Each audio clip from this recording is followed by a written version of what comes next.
Баршаңызға сәлем достар, сіздермен гүлім, менің каналыма қош келдіңіздер. Бүгін сіздерге осындай өте дәмді болып шығатын нәзік испанский чизкек рецептісін ұсынамын. Өте дәмді болып шығады, ортасы осындай керемет жұмсақ, өте нәзік. Міндетті түрде дайындап көріңіздер, сіздерге де ұнайды деген ойдамын. Ол үшін ең алдымен сүзбелі ірімшікті осындай ыдысымызға салып аламыз. Кейін оған қантты қосамыз. Барлығын жақсылап, миксердің жай жылдамдығынан бастап, көбейте отыра шамамен 1-2 минуттай араластырамыз. Кейін осы массаның үстіне крахмалды қосып, тағы да миксерлеп, шамамен 1 минуттай араластырамыз. 2 ас қасық лимон шырынын құйып, тағы да миксерлейміз. Жұмыртқаны бөлек осындай ыдысқа салып алып, оны сол ыдыстың ішінде шанышқымен жақсылап араластырып аламыз. Араласқан жұмыртқаны сүзбелі массаның ішіне миксерлеп, ақырындап осылай аз-аздан құя отыра қосамыз. Барлығын бірден құйып жіберуге болмайды, осылай бөліп құямыз. Чизкекке қосатын ингредиенттердің барлығы бөлме температурасында болғаны жақсы. Енді осы жұмыртқалы массаның үстіне кілегейді миксерлей отыра бірнеше бөлікке бөліп қосамыз. Кілегейдің майлылығы 30% бен 35% аралығында болғаны дұрыс. Мен қолданған кілегейдің майлылығы 33%-ді құрайды. Міндетті түрде осылай бірнеше рет бөліп құямыз. Барлығын бірден құйып жіберуге болмайды. Егер барлығын бірден құйып жіберетін болсаңыздар, сіздердің чизкектеріңіз басылып қалады. Сол себептен миксерді өшірмей, осылай бірнеше бөлікке бөліп қосқандарыңыз дұрыс болады. Чизкектің қамыры дайын, оның консистенциясы осындай болып шығады. Енді осы чизкектің қамырын форманың ішіне жайғастырамыз. Мен кондитерлік кальцоны осылай фольгаменен орап шықтым. Диаметрі 18-20 сантиметрді құрайды. Және осындай форманы пайдаланамын, себебі чизкекті құйған кезде жан-жаққа ағып кетпеу үшін осылай форманың ішіне салып пісіргендеріңіз жақсы.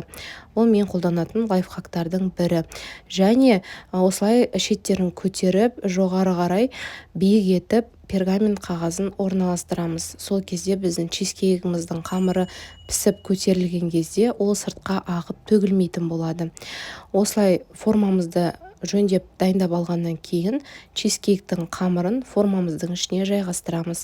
Және оны біркелкі болып пісіп шығу үшін осылай бірнеше рет үстелдің үстіне ұрғылап осындай қимылдарды жасаймыз. Сол кезде біздің қамырымыз біркелкі болып піседі. Міндетті түрде пешті 160-180 градус аралығында қатты етіп қыздырып, шамамен 30-35 минуттай пісіреміз. Біздің чизкегіміз осылай өте биік болып көтеріліп шығады. Енді осы чизкегімізді бөлме температурасында толықтай суығанға дейін шамамен 2-3 сағатқа қойып қоямыз. Бұл чизкектің өзіндік ерекшелігі, оның беті піскен кезде осылай күйіп пісіп шығу керек. Енді осы чизкекті бөлме температурасында суытып алғаннан кейін міндетті түрде 1-2 сағатқа тоңазытқыштың ішіне салып, толықтай суытып алуымыз қажет. Және содан кейін ғана барып формадан босатамыз. Міне осылай алдыменен пышақпенен кішкене форманың ішінде шеттері жабысып қалмау үшін жүріп шығамыз. Және осылай формадан ақырындап босатамыз. Формадан міндетті түрде тек суығаннан кейін ғана босатамыз. Сол кезде өзінің формасын чизкегіміз жақсы ұстайды және жан-жаққа ағып төгілмейді. Егер бірден босататын болсаңыздар, онда чизкектеріңіздің ортасы қатпай қалуы мүмкін. Сол себептен асықпай чизкекті суытып, толықтай суығаннан кейін ғана формадан босатуға кеңес беремін. Және сыртындағы пергамент қағазын осылай ақырындап артынан алып тастаймыз. Форманың шеттеріне міндетті түрде пергамент қағазын салуды ұмытпаңыздар, сол кезде чизкектеріңіз жабыспай алынатын болады. Және ол көтеріліп піскен кезде форманың ішінен төгіліп кетпеуден қорғайды. Чизкекті толығыменен суытып, қалауларыңызша бетіне қант ұнтағын сеуіп, немесе шоколадты ерітіп құйсаңыздар да болады. Ал біздің чизкегіміздің ортасы осындай өте нәзік, жұмсақ болып шығады. Видеода кесіліп жатқанын-ақ көруге болады. Ал дәмі сөзбен айтып жеткізу мүмкін емес, өте дәмді болып шығады. Міндетті түрде сіздер де дайындап көрсеңіздер екен деймін. Ал мен апта сайын осы каналымда тұрақты түрде жаңа сенімді видео рецепттермен бөлісемін. Оларды жіберіп алмау үшін міндетті түрде каналға тіркеліп қоңыраушаны баса кетіңіз. Және осы видео сіздерге ұнап пайдалы болса, лайк басып достарыңызбен бөлісуді де ұмытпаңыздар. Астарыңыз дәмді болсын.